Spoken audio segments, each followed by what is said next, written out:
أعوذ بالله من الشيطان الرجيم بسم الله الرحمن الرحيم والصلي والسلم وبارك على سيدنا ومولانا محمد وعلى آله وأصحابه والحمد لله رب العالمين ربي زدنا علما وعملا وأدبا وفهما.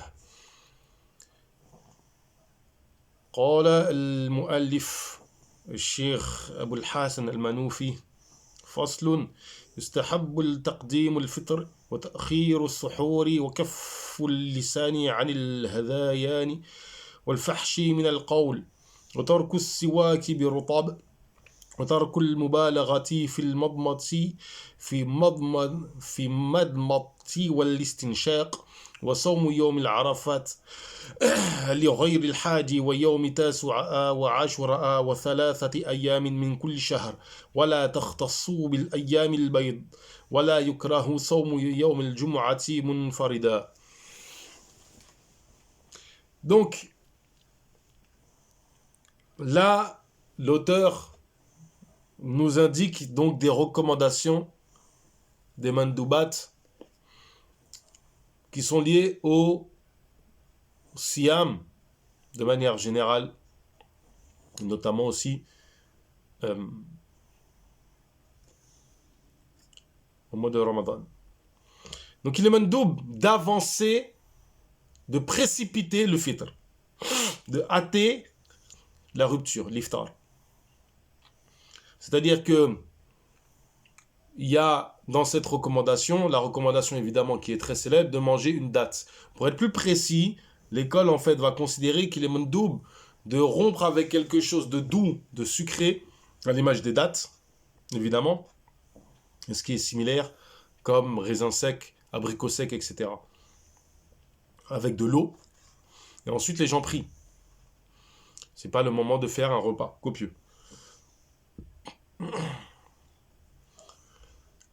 Celui qui doute de est-ce que l'heure du Maghrib, est-ce que c'est le Maghrib ou pas, il est rentré ou pas, il est haram pour lui de rompre le jeûne.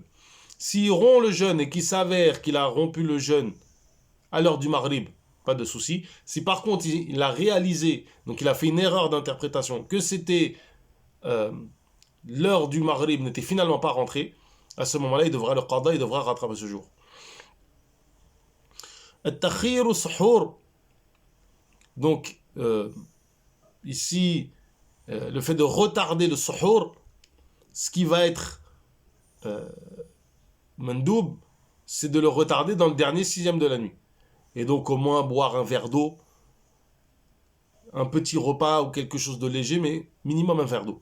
Il y a énormément de baraka, comme cela est rapporté.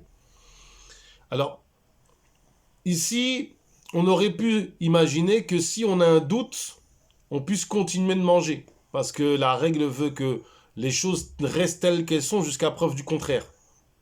Or là, on dit non, par précaution, la personne va non pas continuer, mais va s'abstenir. Il est même d'ailleurs mandoub de s'abstenir légèrement avant.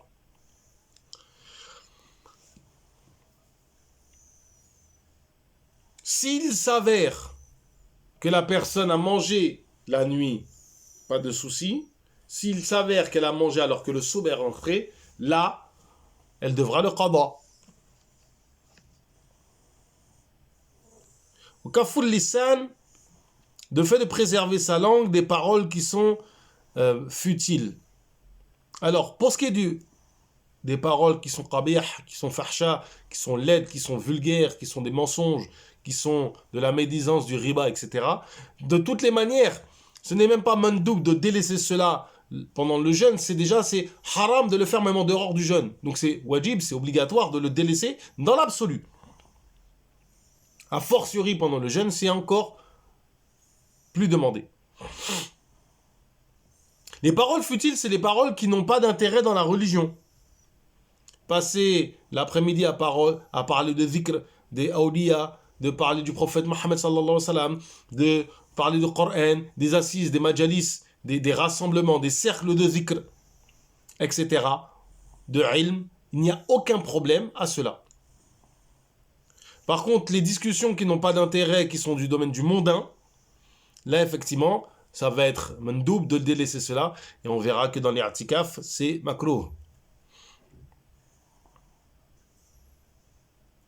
Alors le siwak. Le siwak, c'est le fait de se brosser les dents ou c'est l'objet pour se brosser les dents. En règle générale, quand on vous parle de siwak, vous imaginez en fait un morceau de bois. Il faut comprendre que pour les malikis, même la brosse à dents, c'est un siwak. Ce qui est mandoub ici, c'est de délaisser celui qui est frais.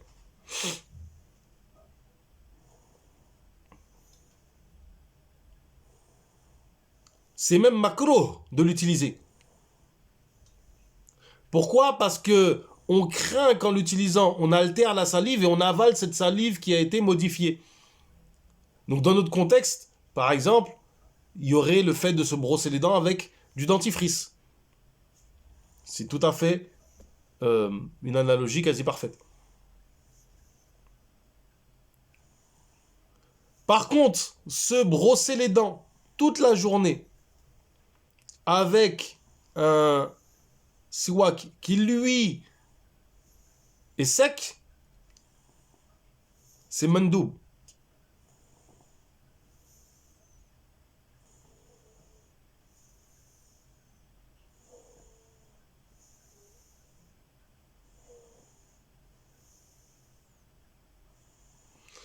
Alors, il faut faire attention parce que justement, le fait de se brosser les dents, si jamais la salive qui est altérée ou même le miswak qui est désagrégé arrive à l'estomac, si c'est volontaire, on avale volontairement, ce serait une kafarah. Donc il faut faire attention.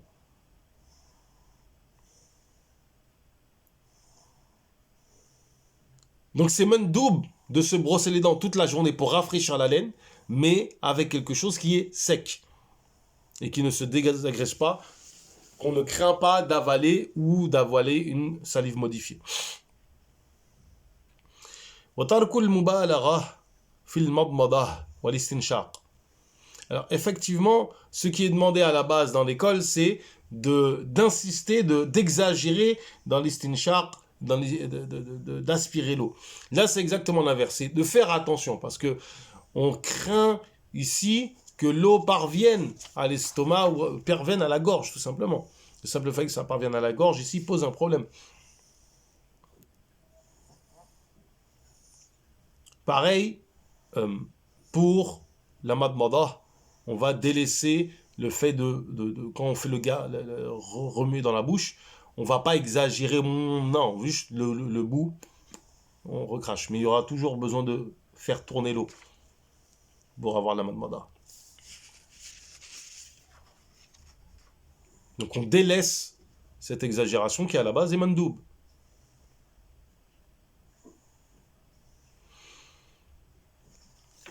Le jeûne de Arafah, pour celui qui n'est pas un hajj, celui qui ne fait pas le hajj, est mandoub.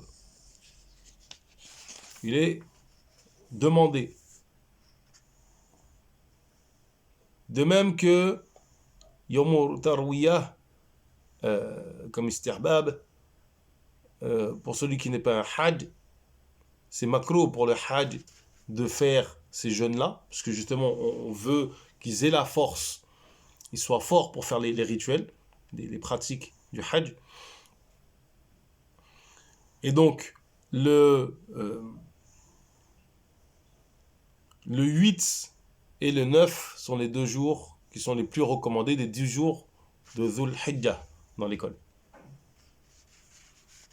Yom Tasu'a wa Yom Ashura, ce sont les 9 et le 10 de Muharram qui sont rapportés, comme on le sait, de manière mandoub. Faut comprendre ici que c'est des jours qui en eux-mêmes ont une récompense.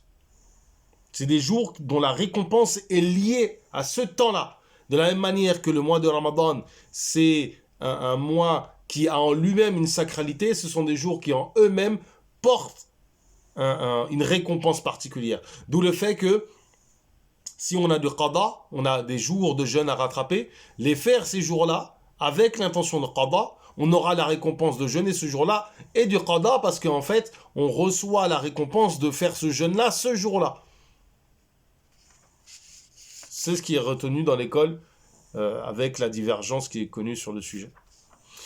Pour ce qui est des 3 jours de jeûne du mois de Ramadan, les 3 jours de jeûne que l'on fait tous les mois, il n'y a pas de spécification des jours blancs.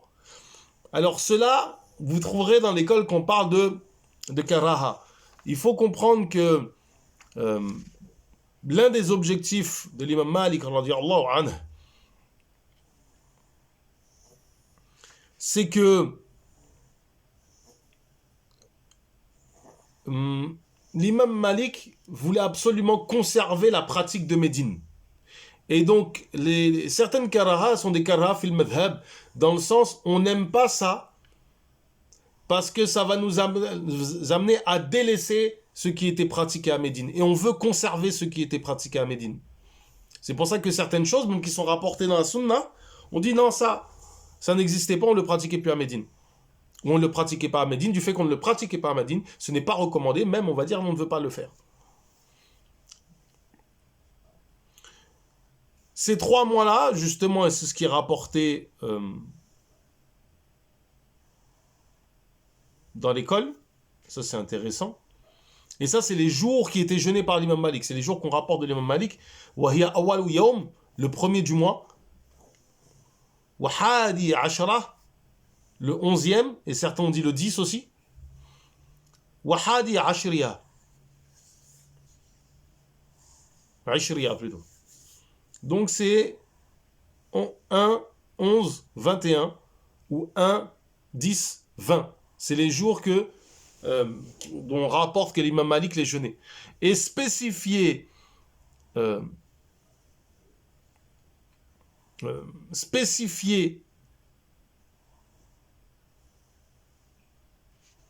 les jours blancs, qui sont le 13, 14 et 15, n'est pas demandé dans l'école.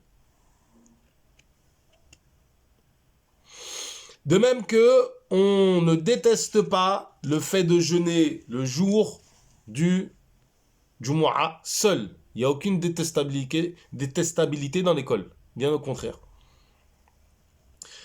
Ce n'est pas dit une chose qui est dite directement dans le texte de mémoire.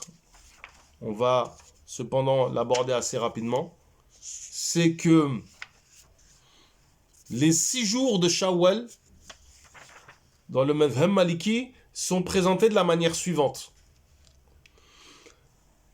On interprète le min Shawwal dans le hadith, pour ceux qui ont la référence du hadith.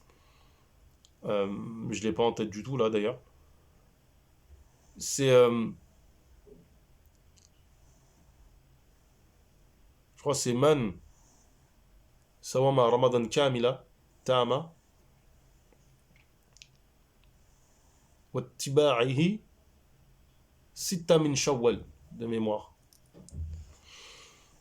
Ici, le min, on l'interprète dans le sens de à partir de, ibtida, à partir de Shawwal, et non pas dans Shawwal.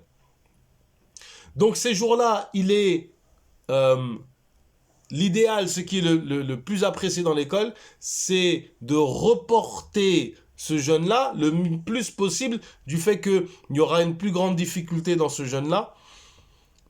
Parce que lorsque on sort du mois de Ramadan, il y a une certaine facilité à jeûner. Et c'est pour ça que certains ont rapporté que ces jours-là ont été cités de cette manière-là pour faire faciliter cette récompense. Car ces 6 jours-là représentent, avec les jours de Ramadan, un total de 36 jours, 35 ou 36 jours qui correspondent à 350 ou 300 jours, 360 jours de jeûne, qui correspond à une année. Et donc, pour compléter cette année, on complète avec 6 jours, en dehors du mois de Ramadan. Et on a cité Shawwal parce que c'est facile d'enchaîner rapidement. C'est pour ça qu'en fait, la karaha, elle se présente de la manière suivante. C'est macro de jeûner les 6 jours de Shawwal pour celui qui est pris en exemple. Que l'on va prendre un exemple, qui jeûne immédiatement le lendemain du fitr, c'est-à-dire le 2 de Shawwal, les 6 jours de manière consécutive.